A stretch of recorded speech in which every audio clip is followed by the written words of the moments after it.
In this video, we'll discuss some of the important questions that are repeated in the examination. Okay, so let's do this question. Prove that this determinant is equal to x plus y plus z the whole cube. So in the previous video, I have told you that whenever you are simplifying a determinant, our aim is to obtain maximum number of zeros and ones. Now in this determinant, you can see that already there are many similar terms. 2x is getting repeated, 2y is getting repeated, 2z is getting repeated.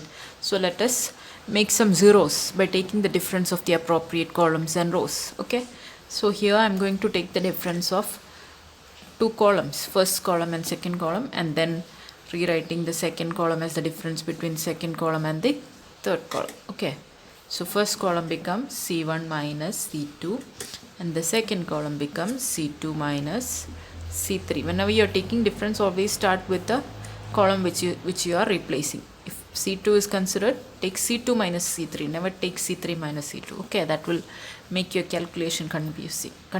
Okay, so let's rewrite the determinant. c1 minus c2 minus x minus y minus z, x plus y plus z, 0. Second column becomes c2 minus c3, so here it is 0. Then minus y minus z minus x, 2z minus z minus x minus y, plus. Okay, then 2x 2y z minus x minus y. Okay, so we have obtained two zeros in this determinant, but they are in different columns and different rows. So we want more number of zeros. Now, as you can see from this, x plus y plus z is common in these two columns. So we'll take it out. X plus y plus z is taken common from the first column. So we have minus 1, 1, 0. And then we'll take out again x plus y plus z common from the second column. So it becomes x plus y plus z the whole square into 0 minus 1 1 2x 2y z minus x minus y. Okay, now since even though there are zeros, they are in different columns, so we'll take the difference between, we'll add up these two rows. Okay, r1 becomes r1 plus r2. Why do we do that? Because we want more number of zeros in this column or otherwise this column, so that we can do the calculation. Okay, so adding those two rows, we'll get 0 1 0 here, minus 1 minus 1 1 here, 2 into x plus y here, 2y here, z minus x minus y. Okay, so now we have two zeros in this column, so we'll calculate the determinant with respect to this column, and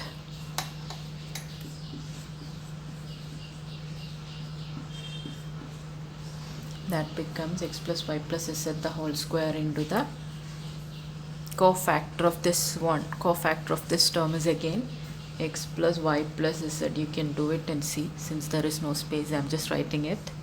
Okay, so hence it is proved that this determinant is equal to x plus y plus z the whole cube. So I hope you understood. Our aim is to obtain maximum number of zeros and ones.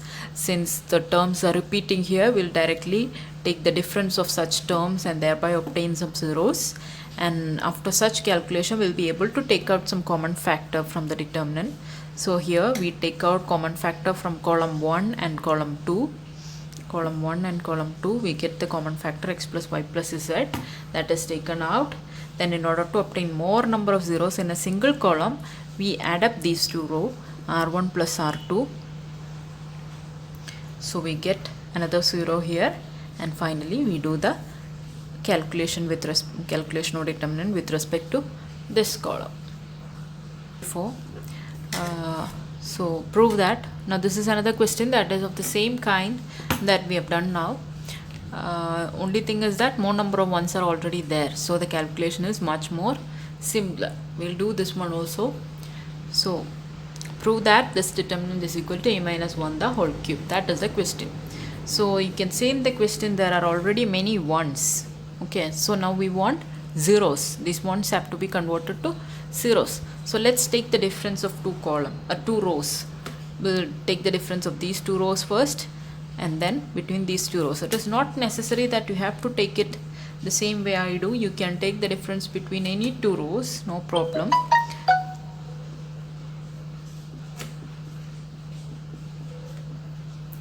Okay, so taking the difference, what do we get? We'll get it this way.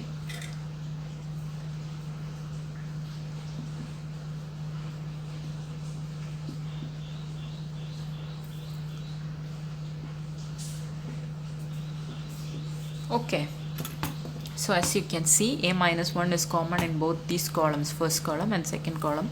So taking a minus 1 column from these columns, common from these two columns, C1 and C2, we have this 1, 2, 3, 1, 1, 3, 0, 0, 1.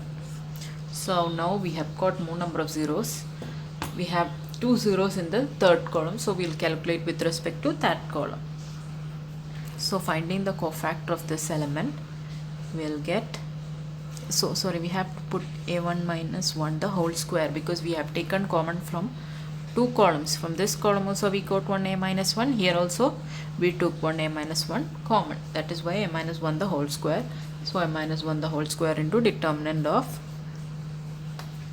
we'll take the determinant with respect to third column, because that is where we have got maximum number of zeros. So calculating with respect to this one, we omit this column and this row, and this column and this row. What do we do? A plus 1 minus 2 into, what is the cofactor? Minus 1 raised to third column, third row. 3 plus 3 is 6, so that is plus 1. Okay, again you're left with a minus 1 the whole cube. So hence proved.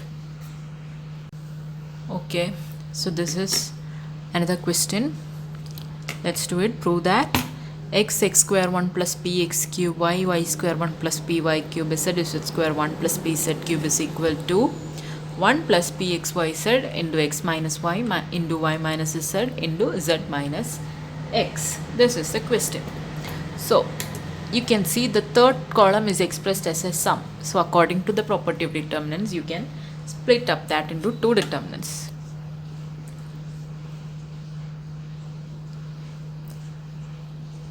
The first determinant will be 1, 1, 1, and we will express it as the sum of two determinants. So second determinant is given as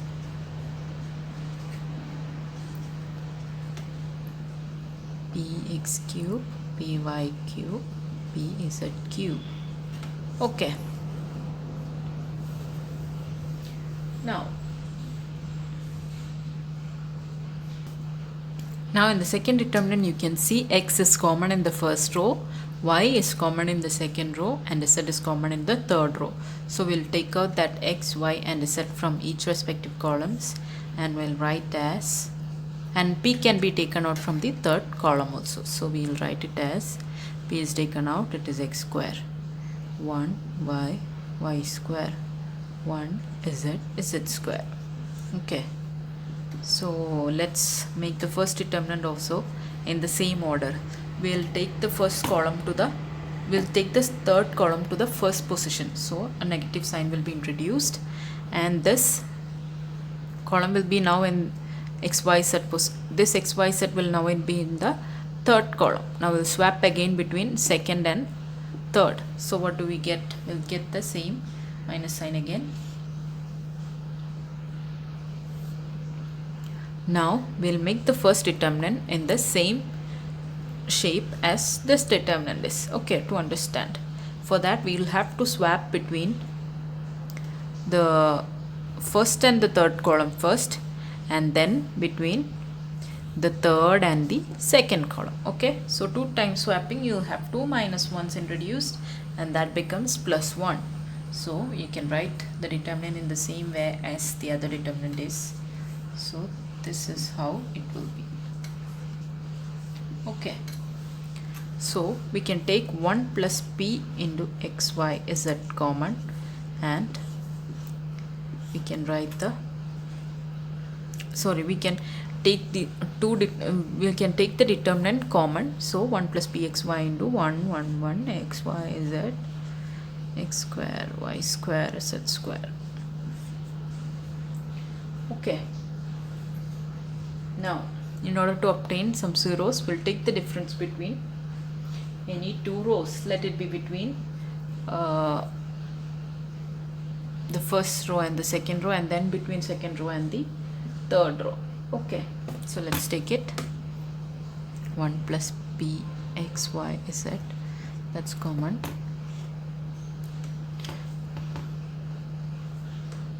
Taking the difference between r1 and r2, r1 becomes r1 minus r2, so 0, x minus y, x square minus y square. Then we'll take the difference between r2 and r3, again 0, y minus z, y square minus z square.